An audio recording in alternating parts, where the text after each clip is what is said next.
special edition of the Washburn Word. We are here to highlight John Coffman. John created a special project that is on display in Mr. Blocker's welding class. Congratulations, John, and please check out the design in Mr. Blocker's class. I started out with just the idea of wanting to build a team of horses pulling a wagon with a man driving it. And so I went from that idea. I figured out the parts I'd need. I'd need horseshoes, light wire, and quarter-inch piece of metal with rebar. And I bent the horseshoes, cut out how many pieces I need for the head, neck, made hinges out of the galvanized nails.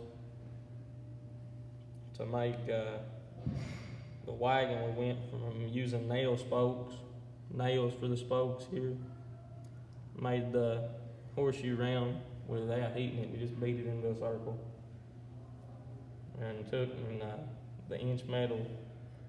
We started bending it and it busted on the corner, so we cut it on off and welded up the sides to make it look more solid, I guess you'd say. And that was kind of about all we did to make it, really.